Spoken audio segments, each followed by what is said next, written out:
All right, fellas, if you've got a diesel pickup that's out of warranty or your warranty's fixing to expire, this video is for you. So I've got a list of 5 things that I would do immediately once out of warranty, and all repairs are now going to be out of my own pocket. So this list is not only going to extend the life of your diesel engine, but it's also going to save you potentially thousands of dollars in repairs from failures that unfortunately are pretty common for these trucks. So the first one right off the bat is going to be a CP4 high pressure fuel pump disaster prevention kit. Now, if you have a modern diesel pickup, you're very familiar with this fuel pump.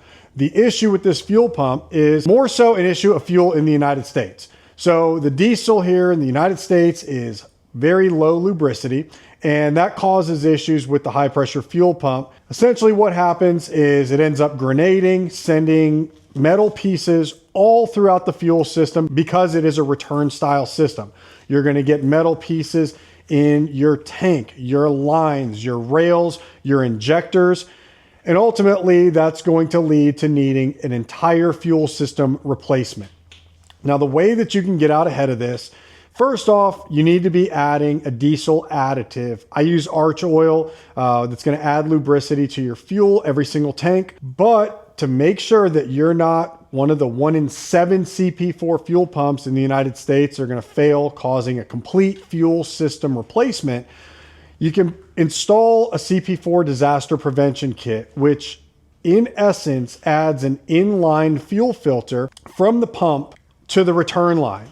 And what would happen is in the event of that CP4 fuel pump completely failing, it'll catch all of the metal pieces. And then at that point, what you end up replacing is extremely minimal to get your truck back up and on the road. Now, the second thing that I would address is going to be your CCV filter. And what that is it is a crankcase ventilation filter. And what that does is it takes the excess blow by, all the oily vapor that comes out from your valve covers and recirculates it after going through a filter back into your intake tract. The problem with this that I don't like is that you have oil going back through the intake, through the turbo. Now, for the Fords, the CCV from 2011 and on has gone through multiple different iterations. And one of the issues that you have with this CCV box is that it does end up getting clogged. It does create high crankcase pressure, and then you're going to have seals and gaskets blown out in your engine. And that pressure is the culprit for so many oil leaks in these engines. So by doing a full CCV delete, what you do is you remove the entire CCV filter, and there's nothing that's running back into the intake tract. That crankcase pressure then is routed out of the engine. Some people just do it down up underneath the cab. I ran mine to the exhaust so that it gets burnt out and I'm not smelling it when I'm driving. Ultimately, you're getting rid of another failure point. Third is going to be your EGR. So EGR is exhaust gas recirculation, and modern emissions standards, they have these trucks set up to where your exhaust, a portion of it does have to get recirculated back into the intake tract. Issue with this is in these diesels, it's a significant amount of soot. So you're running all of your exhaust gases, they're coming back into the intake tract, mixing with clean air and causing a significant buildup of soot on the EGR valve, which is a problem in and of itself, all through the intake tract, back through the turbo. Again, you see where this is going. We're taking dirty air, putting it back through the engine, and all it's going to do is end up caking up inside of the engine, causing long-term issues. There's 2 things that you can do. So if you have tuning, a lot of these tunes are going to just turn off the EGR. And when that happens, the exhaust gases are not coming back into the engine. The other option that you have is you can remove the entire EGR system completely. So you're going to delete the piping, the EGR cooler, and then you're just going to install these block off plates. They're going to keep all of that system closed off and nothing's coming back into the intake tract. Both options work. It is a little cleaner if you go ahead and do the EGR delete, but regardless, we just don't want those exhaust gases circulating back into the engine through the intake tract. Fourth is going to be a DPF delete. Now, I understand a lot of people are hesitant to do this. You know, maybe your state has emissions testing. I don't know, if you live on a farm like some of us do, then it's not something that you really need to worry about. So what your DPF is, that is your diesel particulate filter. And then you also have a DEF system, DEF, which is diesel exhaust fluid. These work together. So your DPF filter is going to collect all of that exhaust, and it then uses the diesel exhaust fluid to ignite and then burn it all off in theory.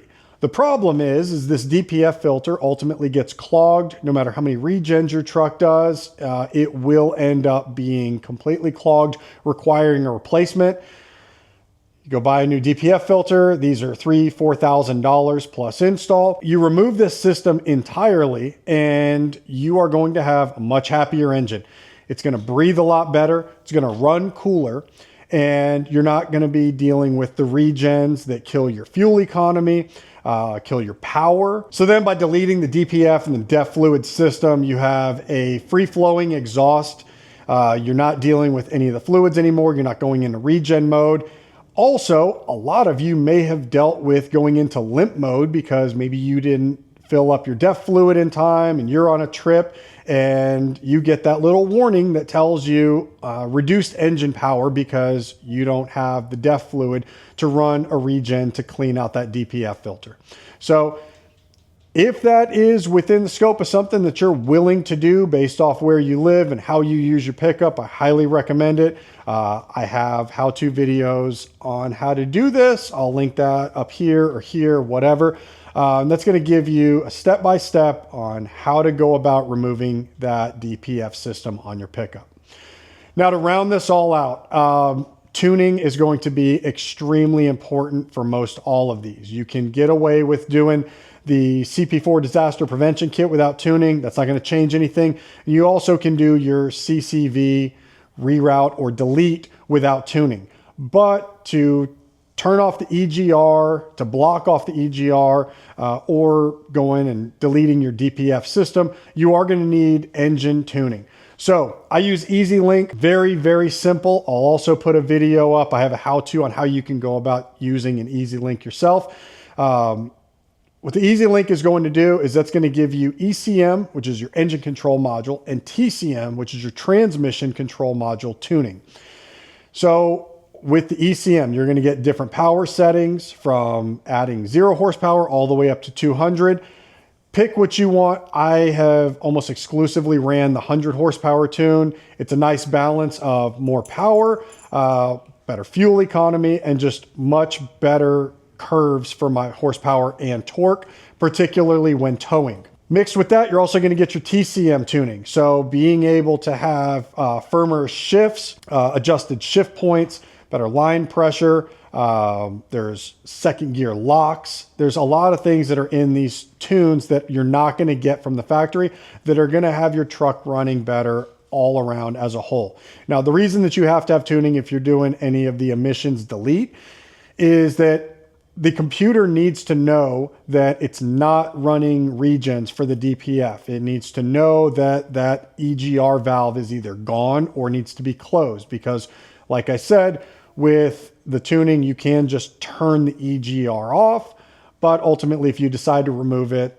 again, the computer needs to know. All right, guys, I hope this cleared up any questions that you have going from a stock truck that's under warranty to being on your own and unsure of what your next step should be if you're looking to keep your truck for the long haul. So when it comes to these 5, they are going to give you a lot of peace of mind. They're going to give your engine a lot more longevity, and it's nice. You're going to have some increased power and better drivability. So if you have questions about installs, I have videos on the majority of these on my channel. Otherwise, you can leave me a comment, but I do ask, leave some comments for the guys that have a stock truck and they're unsure as to what they should do first. Give them your experience. What mileage are you at? Have you had any problems? And is there anything that you wouldn't do that you did? Otherwise, thanks for watching, y'all. Appreciate it.